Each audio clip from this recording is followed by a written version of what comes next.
माझ्या विचारांशी राजकारण जुळलं नाही तर मी एक्झिट घेईन. माझ्या खात्याकडे स्वतःचा निधीच नाही. माझ्याकडे फक्त लोकांना नोटिसा पाठवण्याचे अधिकार उरले आहेत. पंकजा मुंडे यांच्या तोंडून बाहेर पडलेलं प्रत्येक वाक्य म्हणजे महाराष्ट्राच्या राजकारणात उठणारा एक प्रचंड मोठा राजकीय भूकंप असतो. आता एकाच गोष्टीची चर्चा रंगली आहे. पंकजा मुंडे राजकारणातून निवृत्त होणार का?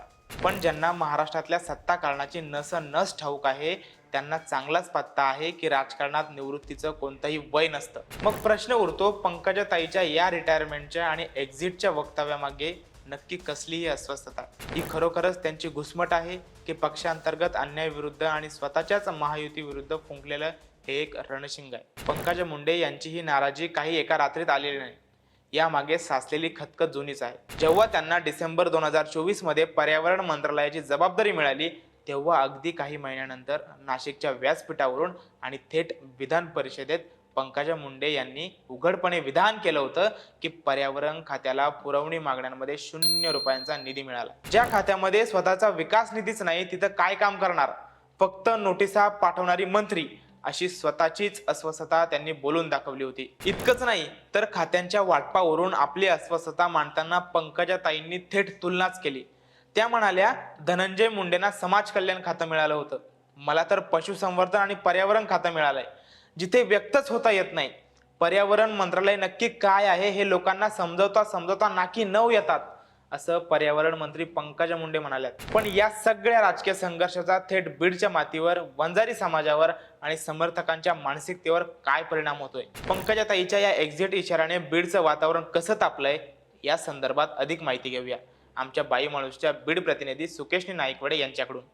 नुकतीच बीड येथील जिल्हा नियोजन समितीची बैठक घेण्यात आली होती. त्या बैठकीमध्ये राज्याचे उपमुख्यमंत्री सुनेत्र पवार, त्यासोबतच पंकजा मुंडे, या ठिकाणचे आमदार, हे सर्व काही त्या बैठकीला उपस्थित होते.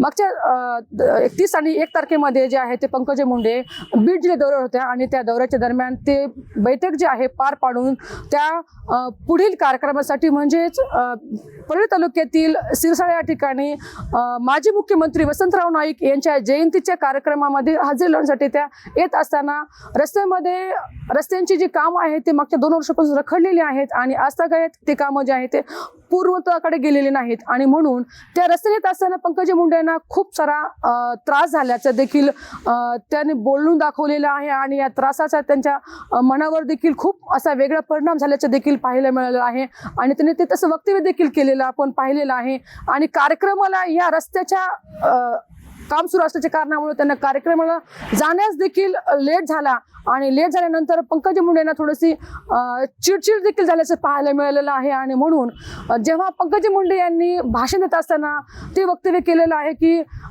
खूप दिवस झाले हे रस्त्यांची कामं काही थांबत नाहीयेत, पूर्णतेकडे जात नाहीत, लवकर ह्याकडे लक्ष दिलं पाहिजे आणि जनतेला देखील ह्या रस्त्यांचा खूप त्रास होत असेल, मलाच हा एवढा त्रास होत आहे तर जनतेला किती त्रास होत असेल, कदाचित असे ह्या माध्यमातून जे आहे ते पंकजा मुंडे त्यांच्या भावना व्यक्त केलेल्या आहेत. आता तुम्ही हे ऐकलं असेल, पण याच नाण्याची दुसरी बाजू म्हणजे पंकजा मुंडेचा भक्कम जनादर.